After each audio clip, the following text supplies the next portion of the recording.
Welcome to Could Be Pretty Cool News, the podcast where we dive into the exciting world of creative entrepreneurship.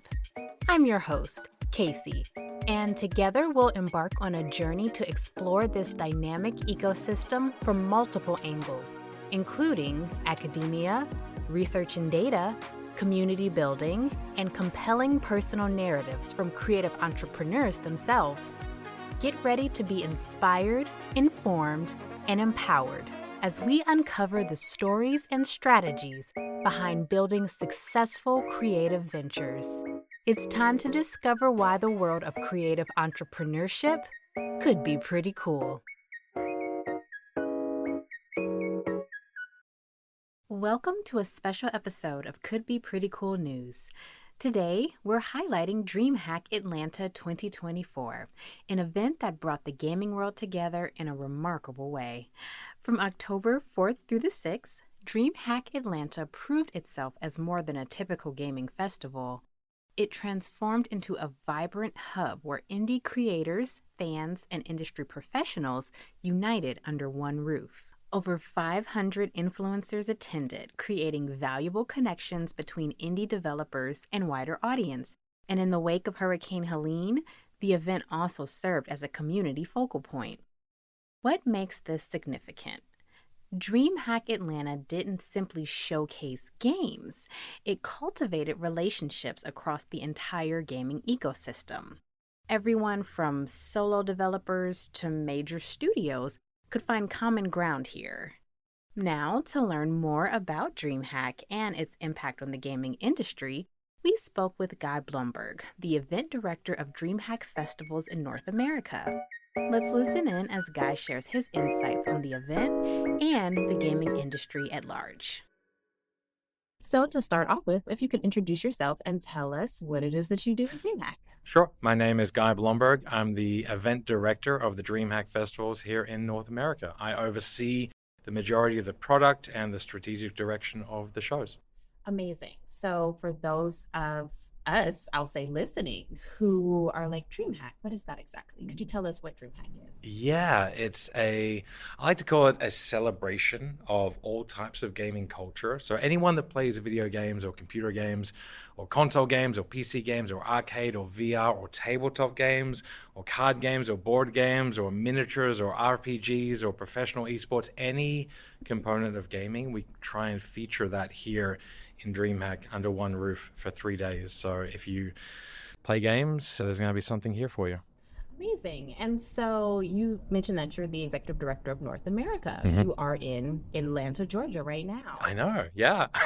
Why Atlanta? Why Atlanta? Do you know, so DreamHack actually started off as a show in a festival in Sweden. And it was a bunch of kids that back in the 90s that were dragging their PCs together because the internet wasn't a thing back then. They were dragging their PCs together to network their PCs and play games, networking games against each other. And it's really, that's the culture that grew this show over in Sweden. And then it turns out that's a very popular thing in other countries as well. So they decided to expand the show, build the show, and come to North America. Now, Atlanta, here specifically, there's a really strong culture of gaming industry and gaming community. There's a lot of esports organizations and groups, and actually there's a lot of government support and association support here in Georgia. So I think the other one is there's a lot of events and high profile events along the coasts in America, along the East Coast and West Coast, and that's great.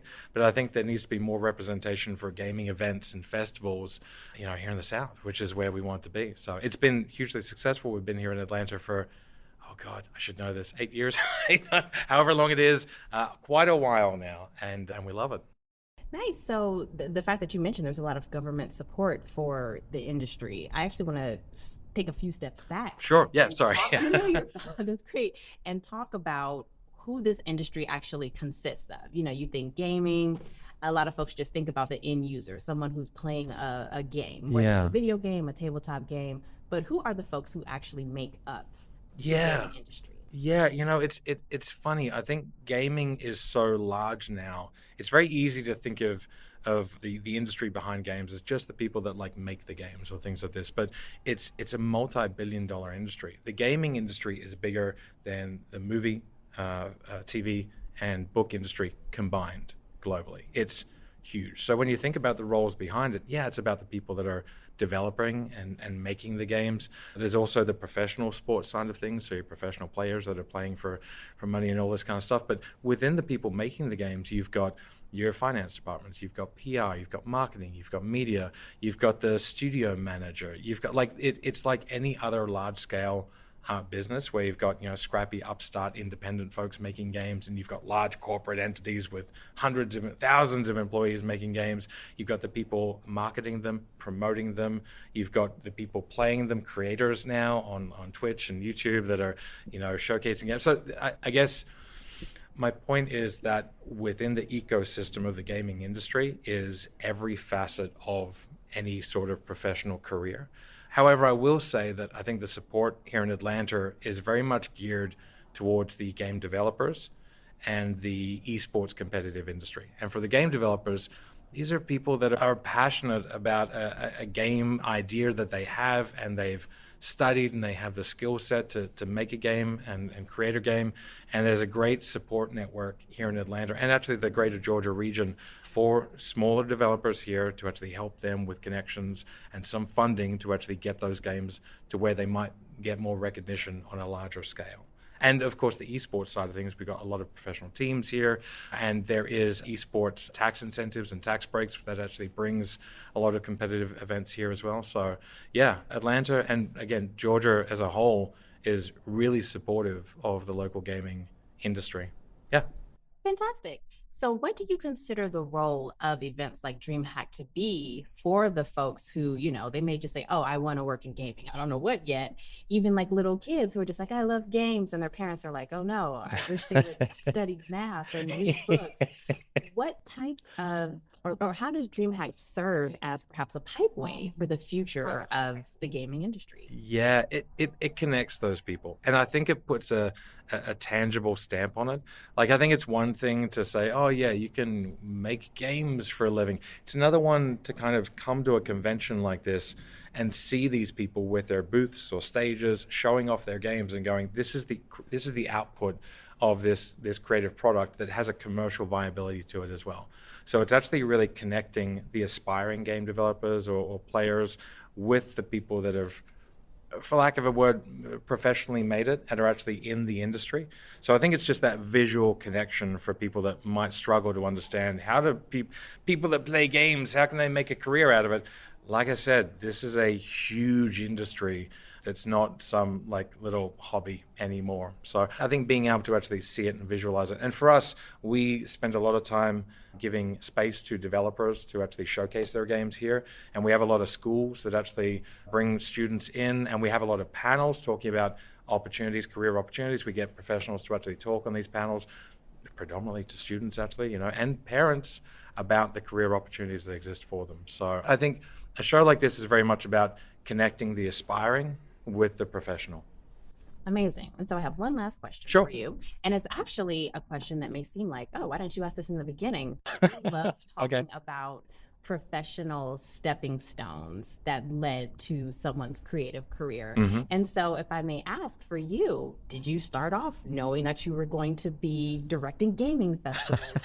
What is your professional stepping stone path to what you're doing today? Oh my God. Okay. It is interesting, right? But I also want to preface this by saying what my path was 20 years ago is not necessarily the same path I would recommend or advise to people today. So I just want to preface it with that. Not to say it's not, but like you got to be careful taking the advice of I did it like this 20 years ago and how relevant that is now.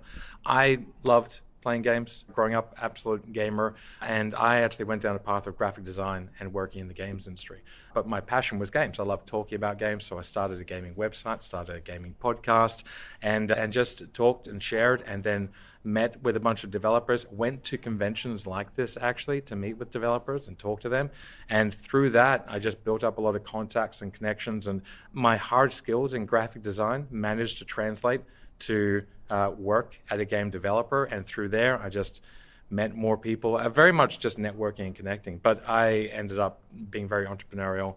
I opened a series of gaming cocktail bars. I love drinking and gaming, so that's fun, and a gaming TV show, and then got approached actually by a large company from Australia, a large company, American company, to help launch a gaming show in Australia, and that became the thing I became very passionate about, bringing thousands of people together to celebrate gaming, and now here I am over here doing it 20 years later. So I wouldn't say I fell into it. I think it's right time, right place, but also having the right passion and the right interests. And I'm very grateful and fortunate to be here. Well, thank you so much. As you said, everyone's path isn't the same, but just hearing the building blocks of this was my interest that led to this other thing, that led to this other thing. I think it's so important for folks who are especially at that beginning stage of like, how am I going to get to where I want to be, to know that there is a path for them. So thank you for that. Exactly, not a worry. Cheers.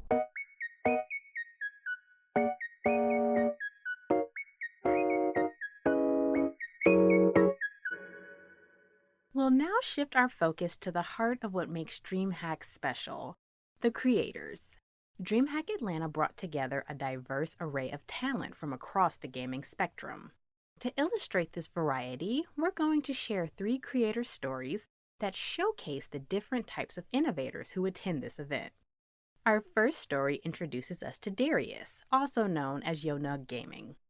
Darius is a content creator and gaming journalist who's carved out a unique path in the industry. His journey from TikTok creator to a recognized gaming journalist exemplifies the opportunities these events provide for up-and-coming talent. Let's hear how Darius's passion for gaming has shaped his career in the industry. Hello everyone, my name is Darius, aka YoNuggGaming. I create content on the internet. I'm a content creator as well as a gaming journalist. I do all sorts of things on social media, journalism, internet, conferences, you name it in the gaming space, I've probably done it. So I've been gaming my entire life, and growing up I was always told that video games would never really amount to much until I became an adult and I realized that this was a booming industry. So in about 2021, 2020, when I had some adult money, I started to invest in all of the things I didn't get when I was younger. And then from there, I started to create streaming content. I did streaming content for about 2 years. And I heard of this new thing called TikTok. I started making skits on there, which led me into making my own little series called Let's Talk About It, where we talk about all things in gaming, news, all sorts of things like that. That brought me a lot of opportunities, and I was able to pivot that into journalism. And I took that route because I saw that there was a more professional way of going about it outside of just content creation. I just didn't quite know how. I was like everyone else, just trying to go viral, just trying to hope that I'll get 1 million views and then $1 million will follow. And it wasn't until I started hitting millions of views that I realized I'm hitting these things, but where's the money? Where's the other? And then I realized, okay, it's not just the virality. It's not just all these followers. Now it's more about what value do you bring. It's not about the number. It's more so what can you do. So I found that I was somebody who could do a lot of journalism. I started writing articles for myself on my own website, talkaboutgames.com. I went to a lot of conventions, started covering those, where I networked with the people at Level 1 Gaming, and they gave me an opportunity to write for their website, which is how I got here. And so it's just spiraled into finding out your niche. I tell people all the time that the gaming industry makes more than the music industry and the movie industry combined year over year. You can Google that. Forbes did an article on it. So there's hundreds upon hundreds of billions of dollars in this industry, and you can go down different avenues with it. You can do creation, producing, videography, journalism, gaming, lawyers, anything that any other industry would need, you can do it within gaming. So you just have to get out there and find out what's good for you. Start thinking what your next steps are going to be, where you want to end up. I know that sounds cliche, but that's really the biggest thing. If you want to cover your favorite movies, find out how you can get on that scene. Start building a portfolio. Start thinking about where you want to go, and also start doing it with a passion. So find out whatever you're passionate about and start doing that. I would say you don't want to chase the money too much, because then you'll end up doing something you may not like or that may burn you out. So the money may not come super fast. So as long as you love it, you'll continue to do it. And don't forget, it's okay to have a 9-to-5. It's okay to have your 9-to-5 paid for your passions. I still work a job. I work my job so that I can afford to come out to these conventions. And then hopefully it gets to that point, but everyone wants to get it done now. It's taken some time. I'm 4 or 5 years in the game, and I'm just now getting to come to these events, and I'm still paying my way, and I'm okay with that because I love it. So I would say money is great, but let that be a byproduct of your passion. So whatever you're passionate in, whether it's movies, games, music, fashion, whatever, make sure that that's something that you would like doing, even if you didn't get a bunch of money, because chances are you won't for a while, and that's okay. They do now. So when I was first beginning, they just always knew I was into video games, and they knew that I was streaming and making content on the internet. And it wasn't until recently I went to PAX East in Boston, and I had my father, who's a videographer, come and do videography work for me. And when I got there, people were recognizing me, and they were like, "Hey, I know you. I saw you on TikTok. You say, let's talk about it, hey." And that was an eye-opening moment for him, and he was just so excited. I was like, man, I'm so proud. This is way bigger than I could have ever imagined. And so now that they see what I'm doing, now everyone's just like, oh, wow, this is real. And even at this convention, my family's here supporting me at DreamHack, and they're like, oh my God, this is real. People are doing interviews with me. People are stopping me. And so it's really cool to have your people appreciate and respect what you do. And so I encourage everybody, if you can, show them what you do on the daily. Try to show them like, hey, this is something that I'm doing. If I'm at a convention, hey, this is what I've done, because they won't know unless you tell them. YoNuggGaming on all social platforms, Twitter, Indeed, LinkedIn, TikTok, Instagram. So find me there, search me up. I'm more than happy to answer any of your questions. I love to talk about anything, finances, whatever. I'm an open book. So whatever questions you got, shoot them my way. Moving along, we're expanding our view of the gaming and pop culture landscape to explore another fascinating element: cosplay. This next creator story introduces us to Liz Howard, an Atlanta native who's found her niche at the intersection of cosplay, podcasting, and community building. Liz's story showcases how DreamHack and similar events create spaces for diverse creative expressions within the gaming world. My name is Liz Howard. I am an Atlanta native. I do cosplay. Professionally, I'm an esthetician, so I do lashes and brows for work, but for fun and also partly work. I will do cosplay. I have a podcast called The Midnight Mixer where we talk about anime stuff, gaming, and we make like craft cocktails. Just like a mixer vibe. Yeah, a little bit of everything. So I've always been a creative person. Growing up, I actually really wanted to be a child actor, like on Disney and Nickelodeon. That never happened, but I always really loved like just doing creative stuff. So I went to school for musical theater and also for photography and videography, film editing. So I really just love having my hands in something creative. How I got into the anime world or cosplaying, I've always really loved anime and gaming. I loved it as a child. I started cosplaying a little bit at the beginning of 2020.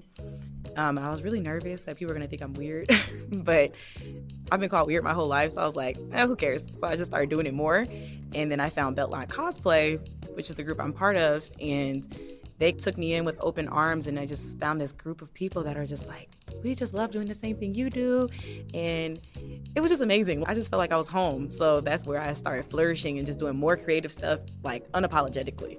So Beltline Cosplay is a community of cosplayers where we do events, we'll do parties, we'll do pop-ups, we'll mixer, we do a whole bunch of stuff. Sometimes we'll get invited to premieres. We did a Loki premiere, the Super Mario Bros. Premiere. We'll do photo shoots. We did a photo shoot for the Barbie movie. We do all types of stuff. We were founded here in Atlanta, hence the name Beltline Cosplay.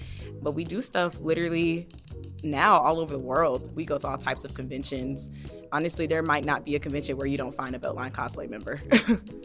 So definitely like performing is like number one. I feel like not having stage fright. I've done theater ever since I was little, so I'm used to like talking in front of people. It's weird. I get more nervous doing like one-on-ones like this versus like being in front of a crowd of people. But kind of honed in on that skill set of being more like, what's the word? Just easy, like it's just easier to speak. And when it comes to cosplay and stuff, I've taken, because of my major in college, I had to do like costume classes and things like that. I've definitely taken those skills from sewing, making wigs, doing all that stuff, and brought it into the world of cosplay. So that was a pretty easy transition for me. Oh, the saying as an entrepreneur, it's like you work 24/7. I feel like I work 24/7, but honestly, it's very rewarding. I do more of my esthetician work. That's more of my full-time job. which I'm very grateful for. And then outside of that, I'll have to find time for the podcast and the cosplaying, trying to find the balance between that. But work-life balance is always going to be a challenge. I won't say a struggle, but it's a challenge to find like the perfect balance. I don't even know if it exists. But yeah, that just being an entrepreneur and finding the balance between that, it's just about really prioritizing what's important to you and making sure that you take care of your adult stuff like bills, but also like finding time to do the things that mean a lot to you. And this means a lot to me. It just helps me not lose my mind. I never thought I would actually be doing any of this when I was younger. When I was younger, I thought I was going to be a math teacher, which is so random. But I'm really good at math. But I thought I was going to be a math teacher, or I would be on Broadway doing musicals. I do theater still, just like local theater here in Atlanta, but I have found that I enjoy being an entrepreneur a little bit more than I thought I would. I never thought I'd be in the beauty industry, but I love it. I love my clients. It is creative for me as well to do like lash looks and brows. I make people pretty for a living. That's so fun. I love it. Yeah, I never thought I'd be here, but I'm glad that I am. Yeah, one, you are not the only person who likes what you do. Like, there is definitely somebody out there who has the same interests as you. I used to, like I said before, I was like, it's gonna be weird if I start posting on Instagram and doing these things. But if I never made that initial post, one of my friends would have never sent me the Beltline Cosplay page. So you really just have to take that leap and just really just mute the outside noise or even the noise that you have in your head and just do what it is that you love, because you never know what communities might pop up or what resources there are out there for you to go ahead and just pursue what you want to do. And next thing you know, you're working with conventions and bringing cosplayers to DreamHack. So my Instagram is CodeLiz, CodeLiz. And Beltline Cosplay is the @ on Instagram, which is just Beltline Cosplay. You can find everything about cosplay on my page or on the Beltline Cosplay page. Follow both. And even on the Beltline Cosplay page, you can join our Discord, where there's even more just talk between members. We do meetups. People help each other with their cosplays. People just hang out. And people have built really close friendships. Like, it's just truly like a big cosplay nerdy family. So if you want to find out more, just follow the Beltline Cosplay page and just join us at our next event. We have a whole bunch coming up for October, so. We've now heard from content creators and cosplayers, but the gaming world is also deeply intertwined with technology and innovation. Our final creator story takes us into the realm of robotics, showcasing how events like DreamHack can inspire the next generation of tech pioneers. By bringing together diverse elements of gaming culture, from esports to indie developers to robotics teams, these events create a melting pot of inspiration and opportunity. Our final guest is Cecilia, and she represents the bright future of tech and gaming. At just 16 years old, she's already deeply involved in robotics, demonstrating how early exposure to technology can spark lifelong passions and potential careers. Okay, my name is Cecilia. I am 16 years old, and my name is spelled Cecilia. So I'm here with my robotics team. We're our first robotics team, and I'm here to talk about, to show off our robots that we've made in the past years. Our team is actually really interesting. So most first teams are through schools, but ours is a community team, so we can invite public schoolers, private schoolers. I'm homeschooled. So I found out about this through friends of mine that are also homeschooled, and they found out about it through friends of theirs, and I think they found out about it from friends of theirs who went to school, actually. And yeah. I have to say my dad, probably. He works for UPS, and he's always in the basement tinkering. He went there to work with the robots. He made something for them, I don't know.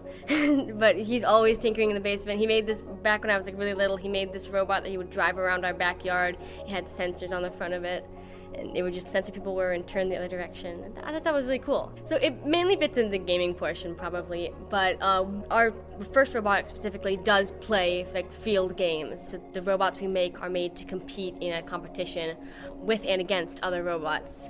So yeah, that's probably where it fits in. I don't know math either.